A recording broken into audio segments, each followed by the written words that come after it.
বাংলাদেশ বর্তমানে এক জটিল এবং সংকটময় রাজনৈতিক সন্ধিক্ষণ অতিক্রম করছে। একদিকে একটি ইতিহাস ঘন রাজনৈতিক দল বাংলাদেশ আওয়ামী লীগ নিষিদ্ধ করা হবে কিনা তা নিয়ে বিতর্ক, অন্যদিকে সেনাবাহিনীর ভূমিকা, অন্তর্বর্তী সরকারের অবস্থান এবং ছাত্র জনতার অভ্যুত্থানের পর রাষ্ট্র গঠনের দায়িত্বশীল পথ চলা। আজকের এই আলোচনায় আমরা এই সংকটময় প্রেক্ষাপটের ভেতরে ঢুকে বুঝবার চেষ্টা করব কি হচ্ছে আসলে বাংলাদেশের রাজনৈতিক ভবিষ্যৎ নিয়ে। আমরা একটু দেখার চেষ্টা করি যে আইসিটি আইনে দল নিষিদ্ধের প্রস্তাব এবং সরকারের অবস্থানটা আসলে 20 নভেম্বর বুধবার অন্তর্বর্তী সরকারের উপদেষ্টা পরিষদের একটি সিদ্ধান্ত থেকে স্পষ্ট হয় যে সরকার আওয়ামী লীগকে নিষিদ্ধ করবার পথে হাঁটছে না। আন্তর্জাতিক অপরাধ ট্রাইব্যুনালের আইনে দল বা সংগঠনকে বিচারের আওতায় আনার যে প্রস্তাব করা হয়েছিল তা উপদেষ্টা পরিষদের বৈঠকে বাতিল হয়ে যায়। এখানে মনে রাখা জরুরি যে এক সময় এই আইনেই আওয়ামী লীগের বিরুদ্ধে মানবতা বিরোধী অপরাধের অভিযোগ তোলা হয়েছিল, বিশেষত অবৈধ ক্ষমতা ধরে রাখবার প্রক্রিয়ায়।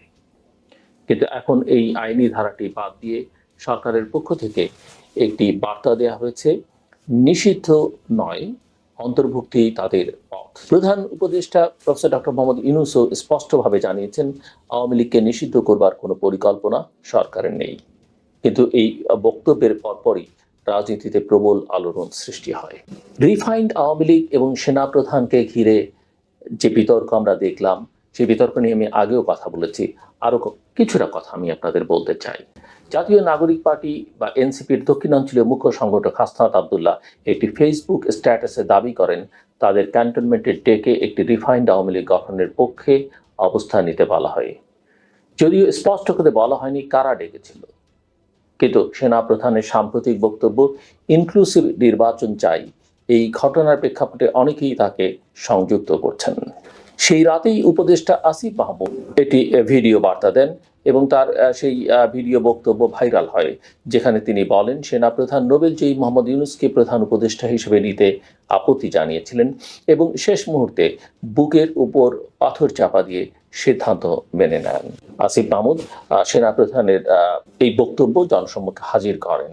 সেনাপ্রধান বলেছেন বলে এখানে প্রশ্ন উঠছে, সরকারের একজন উপদেষ্টার এই বক্তব্য নিয়ে সেনাপ্রধানকে চাপে ফেললেন কেন? কে উপকৃত হলো এই বিতর্ক থেকে এবং এর ফলে যে জনমত তৈরি হলো তা কাদের পক্ষে যাবে? কেন উপদেষ্টা সেনাপ্রধানকে বিতর্কের মধ্যে ফেললেন? আমরা অনেকদিন ধরে লক্ষ্য করছি যে সেনাপ্রধানকে সরানোর একটা পরিকল্পনা এবং এক ধরনের দ্বৈত নীতি সামাজিক যোগাযোগ মাধ্যমে বিভিন্ন মহল থেকে লক্ষ্য করেছি। আসিফ মাহমুদের এই বক্তব্যের পর সেনাপ্রধানকে সরানোর জনমত গঠনে আরো সক্রিয় হয় একটি পক্ষ। তাকে রাজনীতিতে হস্তক্ষেপের অভিযোগে অভিযুক্ত করা হয়। অথচ প্রধান উপদেষ্টার বক্তব্য আওয়ামী লীগকে নিষিদ্ধ করছে না, এই রাজনৈতিক পুনর্বাসনের মূল দায়িত্ব এবং বরং তারই উপরে বর্তায় যদি সে কথা তিনি বলে থাকেন, এবং আওয়ামী লীগকে নিষিদ্ধ না করা যদি পুনর্বাসনের প্রকল্প হয়ে থাকে। এখানে একটা দ্বৈত নীতি স্পষ্ট। যারা সেনাপ্রধান জেনারেল ওয়াকারুজ্জামানকে কাঠগড়ায় দাঁড় করাতে চাইছেন, তারা প্রধান উপদেষ্টার দায় এড়িয়ে যাচ্ছেন। ফলে আমরা দেখতে পাচ্ছি আওয়ামী লীগ নিষিদ্ধ করা হবে কিনা সেটি এখন একটি রাজনৈতিক ফুটবল হয়ে গেছে। জাতীয় নাগরিক পার্টি, ছাত্র আন্দোলন এবং নিষিদ্ধের যে দাবি, এগুলো একাকার হয়ে গেছে মিলেমিশে। জাতীয় নাগরিক পার্টি বা এনসিপি এবং তাদের পূর্ববর্তী প্ল্যাটফর্মগুলো যেমন বৈষম্য বিরোধী ছাত্র আন্দোলন ও জাতীয় নাগরিক কমিটি দীর্ঘদিন ধরে আওয়ামী লীগ নিষিদ্ধের দাবিতে সোচ্চার। তারা এটিকে তাদের রাজনৈতিক এজেন্ডার কেন্দ্রবিন্দু বানিয়েছেন। সাম্প্রতিক পরিস্থিতিতে আমরা দেখছি ফেসবুক স্ট্যাটাসকে কেন্দ্র করে ঢাকা বিশ্ববিদ্যালয় সহ সারা দেশে প্রতিবাদ বিক্ষোভ হচ্ছে, যার মূল দাবি আওয়ামী লীগকে রাজনৈতিকভাবে পুনর্বাসন করা এবং পুনর্বাসন না করা এবং নিষিদ্ধ করা। সেনাবাহিনীর অবস্থান কে বিতর্কিত করা এবং অস্থিরতার যে ঝুঁকি তৈরি হচ্ছে সেটি নিয়েও কিছু কথা বলা দরকার আমি মনে করি। এই সময় সেনাবাহিনীর ভূমিকা অত্যন্ত গুরুত্বপূর্ণ।